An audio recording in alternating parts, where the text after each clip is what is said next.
Hi guys! Welcome back to my YouTube channel. Ako lang naman to, ang inyong vloggeristang mabait, Eme!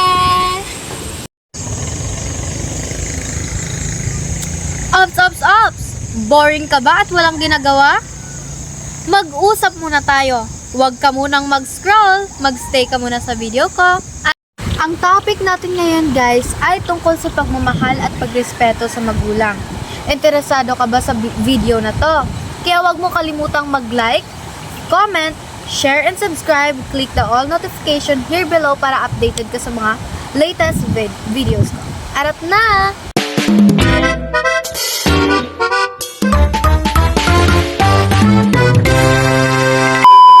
Ayun na nga guys, at ang pagmamahal at pagrerespeto sa magulang ay napaka-importante talaga. Dahil hindi tayo mabubuhay sa mundo kung hindi dahil sa kanila. Yung alam yung simpleng respeto lang, simpleng pagbibigay ng mga bagay na hindi naman sobrang kamahalan. Magiging masaya na sila guys. Dahil nararamdaman ng mga magulang natin na importante sila para sa atin. Kaya maging thankful tayo na ginagabayan nila tayo, iniintindi nila tayo, ginagastusan nila tayo para sa pag-aaral natin. Dahil hindi lahat na magulang ay ganon. Alam nyo guys, habang buhay pa at nandito pa sa mundo ang mga magulang natin, pahalagahan natin sila, bigyan natin sila ng importansya dahil ang pagsisisi guys ay nasa huli. Dahil marami ako napapanood, marami ako nakikita ang interview na sinasabi nila na sana nung buhay pa yung magulang ko, sana pinapahalagahan ko sila, sana nabigay ko lahat ng gusto nila, sana naging malambing ako sa kanila. Huli na yung lahat guys. Kasi nung nandyan sila, nabubuhay sila, titiis sila sa mga sinasabi or pagsusumbat mo kung meron man. Kaya sana naman pahalagaan natin sila at intindihin natin sila. Kasi gaya ng pag-iintindi at pagmamahal na binibigay nila sa atin, dapat suklian din natin ng ganon yun pabalik. Maging mabait at mapagmahal tayong anak, parespeto, hindi lang sa magulang natin kundi sa ibang tao din. Pero most especially sa magulang natin, kung may mga important holidays, huwag natin kalimutan na bigyan sila ng letters, gift. Katulad ko guys, na bata pa lang ako ay kinailangan ng pumunta ni mama sa Manila para lang magtrabaho, para matustusan yung pag-aaral ko, pangangailangan ko araw-araw. Kaya naman, nung una niya akong kinuha, kasi after 10 years kaming ulit nagkasama guys. Hindi naman after 10 years talaga totally, kasi bumibisita naman siya sa akin. Pero once a year, minsan pa nga guys, wala pa sa isang taon. Kasi hindi ko sinasabing nung bata ako, nung time na yun, naiintindihan ko pa kasi nung kinuha talaga ako ni mama guys, malayo talaga yung loob ko sa kanya. Yung parang hindi ako malambing, yung hindi ako nagki-care sa kanya ng gaya ngayon. Kasi nga, understandable naman siguro yun, diba guys? Kasi matagal kami nagkahiwalay ni mama. At later on, naintindihan ko na rin yung side niya, ba't kinailangan niyang lumawas ng Manila at iwan ako sa probinsya namin. Dahil yon sa pagmamahal niya sa akin. Sinasabi nga sa akin palagi ni mama kung may choice lang sana ako, kung gugustuhin lang daw sana niya na hindi ako iiwan, gagawin niya. Pero wala guys yung income namin doon sa province namin is napakaliit lang talaga guys. Kahit magtrabaho ka pa ng 24/7, hindi siya katumbas ng sahod dito na sinasahod ni mama sa syudad, sa Manila. Kay mama guys, kaya yun, napakita naman niya sa akin na bumabawi siya. Yung alam niyo yung tinuturuan niya ako, inaalagaan niya ako ng mabuti. Siguro dahil dun guys, nawala yung resentment ko or hinanagpis o galit ko kay mama. Hindi ko talaga siya matatawag na galit. Pagtatampo lang siguro yun na nabuo. Kasi ako talaga kasi nung kabataan ko pa lang guys, ay gumagala rin talaga ako guys, galaera. Pero nung simula nung nandito ako sa puder ni mama, parang naging maayos ako na bilang isang tamang babae sa edad ko. Naging maayos ako dahil sa treatment na binibigay sa akin ni mama. Yung, alam niyo yon, yung special treatment ng isang anak masarap din palang maramdaman yun. Kasi nung bata kasi ako guys, nasa isip ko pag pinapagalitan ako ng mga uncle ko, mga tita ko, sabi ko, tapos sinasabihan ako ng cousins ko na, wala ka nang mama, wala ka pang papa. Sabi ko, umiiyak lang talaga ako, umiyak lang ako ng umiyak.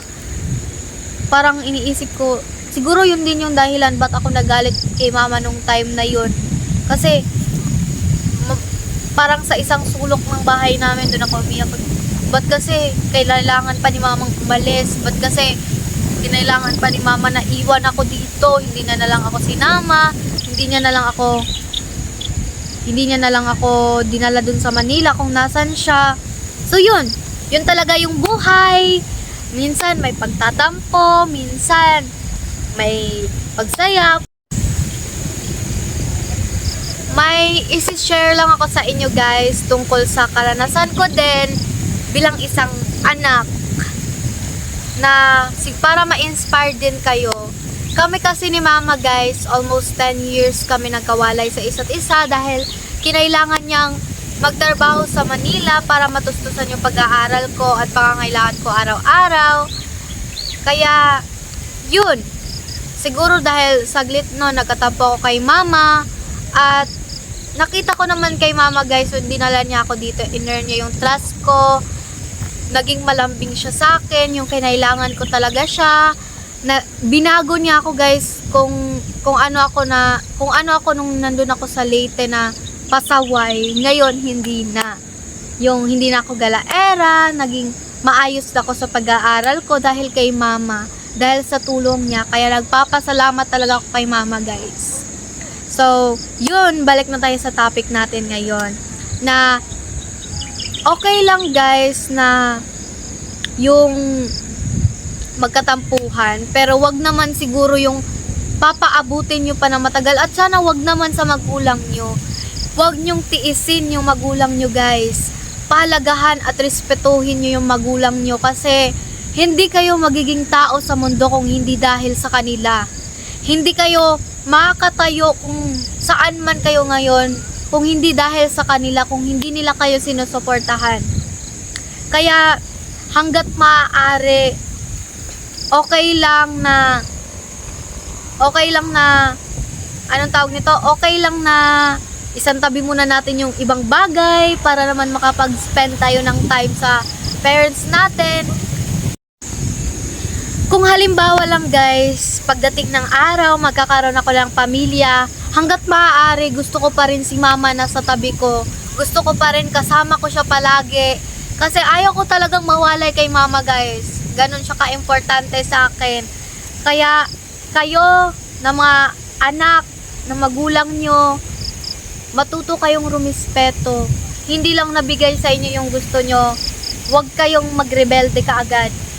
Lagi nyong isipin na ginagawa lang to ng mga magulang ko sa akin dahil alam nilang makadulo to na maganda sa akin, mapapaganda yung buhay ko nito, kaya sumunod kayo. Kung gusto na magulang nyo mag-aral kayong mabuti, huwag magjowa-jowa, sundin nyo yon.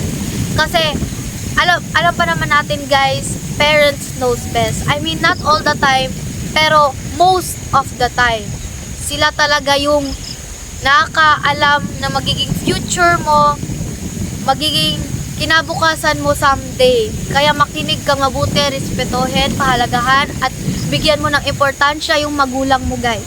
Hanggat nandito pa sa mundo at malakas pa yung magulang natin guys, ibigay natin ang pagmamahal, pagpapahalaga at respeto na deserve nila. So, ang point of view ko ngayon sa video natin guys is hanggat maaari or maaari talaga is irespeto natin yung magulang natin, mahalin natin, alagaan natin kasi lagi natin tatandaan guys, ang pagsisisi ay nasa huli. Kung hindi. So, ang moral of the story guys is wag nyong i-disrespect.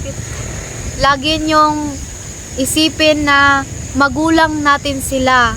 Mas tinitingala natin sila at mas pinapakinggan natin sila kumpara sa ibang tao. Lagi nyong isipin sa utak nyo parents first before others.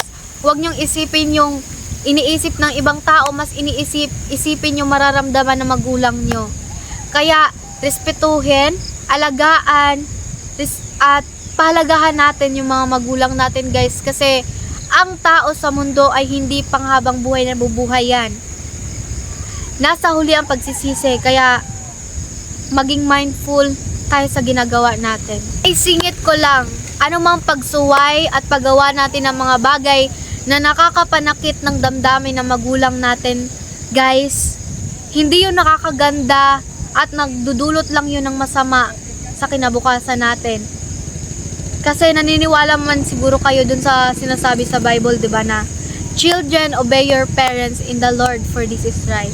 Kasi lagi niyong tandaan, guys, yung karma is sa paligid lang. Nagbabantay lang yan. Kaya huwag kayong gumawa ng masama, lalong-lalo na sa magulang nyo. Yun lang, guys, at sana may natutunan kayo sa video na to, na maging isang mabuting anak, mabuting example, at maging marespetong anak sa mga magulang nyo. Yun lang. Ciao!